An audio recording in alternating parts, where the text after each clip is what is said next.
Welcome again today. We are here on our day 18 already of the 30 Days, 30 Tips Challenge on Burnout.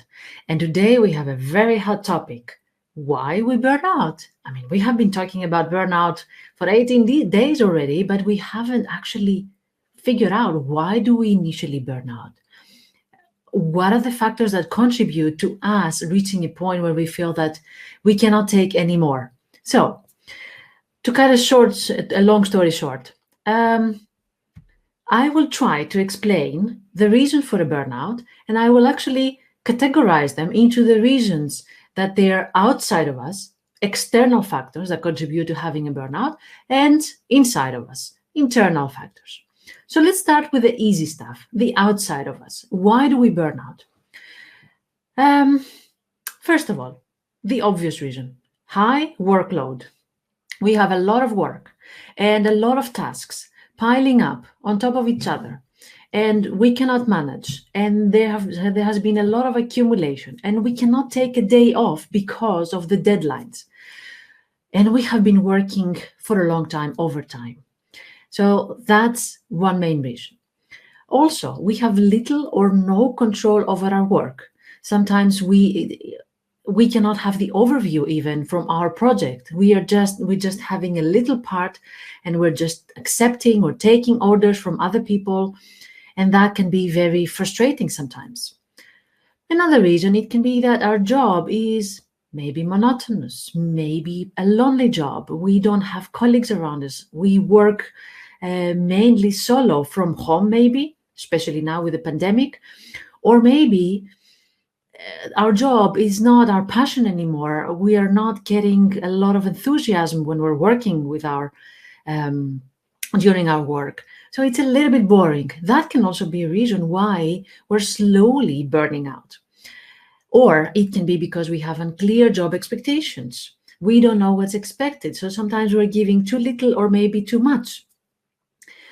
Another reason can be that we are waiting for a long time until we see results in our work. And I will give you an example. I've heard and I've spoken to many PhD candidates that they have burnout. And I can see through their own eyes how easy it is, so frustrating, but also hopeless sometimes working on a PhD. Why? Because you don't have a project that has a deadline in 2 months or in 2 weeks. You have something that doesn't have a specific horizon. You're working, but then you never know when this is going to finish. When are you going to have a review? Whether the results will actually pay off and give you the expected result. So everything is so vague that doesn't give you the motivation to start working in the morning. So that was an example of a job that can have long waiting results, and that can lead also to frustration. We need the reward. We need not instant gratification, but at least to know that what we're doing has results, and we need to see the results quite often. Or it can be workplace dynamics. You have a dysfunctional relationship with your colleagues. You have fights, or you don't have enough support from the management, or generally lack of social support. So these were the reasons, the external factors, the risk factors outside of us that can usually contribute to having a burnout. But that's not the only reason. And why I'm saying that's not the only reason? Because I have also met many people that they are struggling because of some of these external reasons, because of them dysfunctional workplace dynamics or expectations or job objectives, and they change job. And initially they're very enthusiastic, they have their energy back, and still a few months later, they're still on the verge of a burnout. So what I would like now to discuss is, what if there's something that we do and contributes to having a burnout? What if there's something that we tend to repeat as a habit, and we think that it's nice or it's kind, but actually it makes situations worse? So let me give you some examples. One main characteristic that is being very closely related with burnout is pleasing.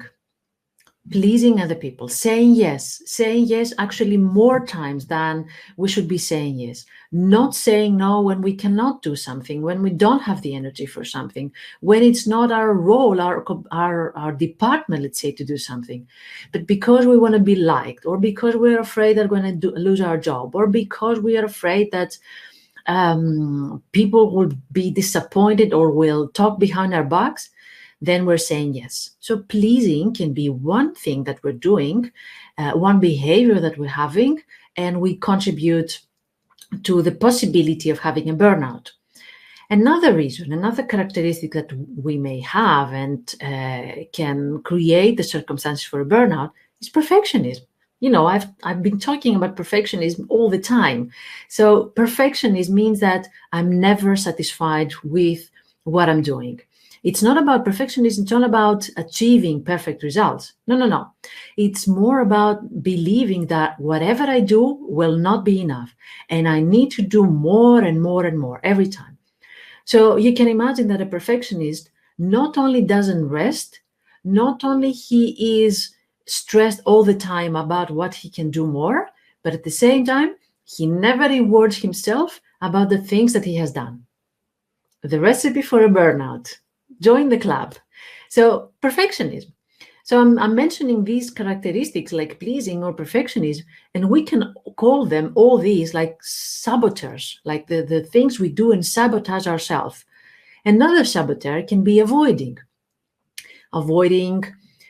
doing something that is complicated, or avoiding asking for instruction or for support because we don't want to be seen as weak or not knowledgeable, or avoiding a difficult conversation with the boss or with a colleague.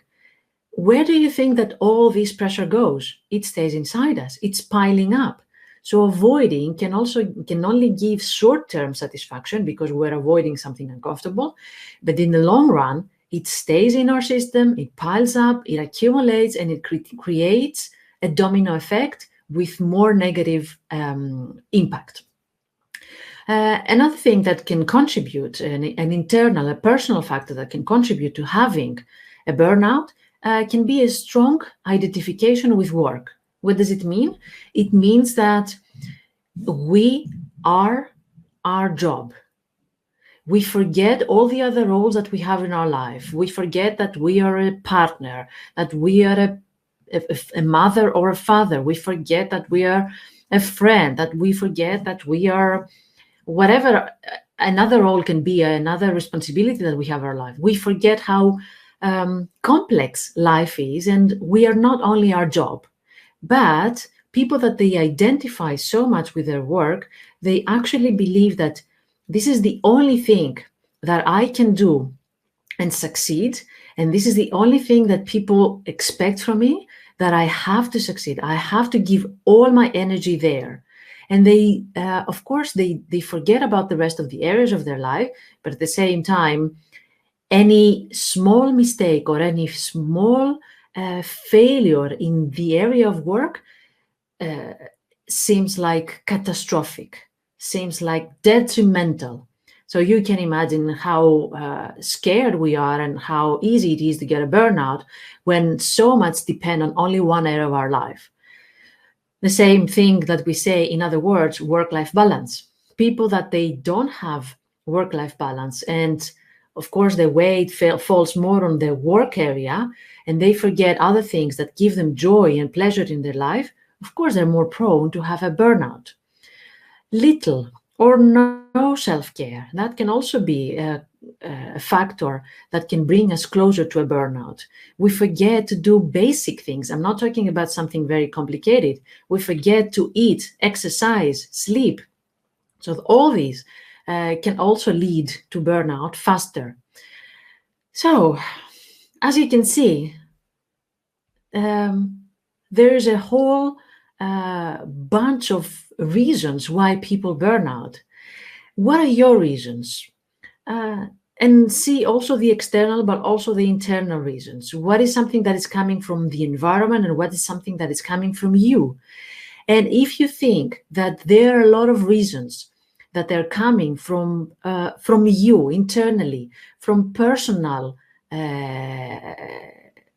the personal relationship that you have with your work, please follow the 6-week workshop that we have and starts on February, because we're going to talk exactly like that.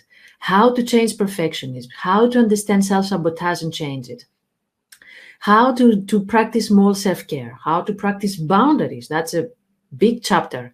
How to reevaluate your life and your values, how to spread your energy into other areas of life and feel that you have more balance, how to figure out what are your strengths and overcome whatever comes in your way through your strengths. Join us, and it will be for sure game-changing if you follow these and if you understand what's behind burnout and taking control over our lives. Thank you very much for being here today. That was a long tip, actually, but I hope that you got something really useful out of it.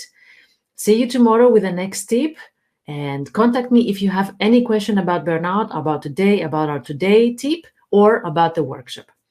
Thank you very much. Take good care of yourself. Have a nice day.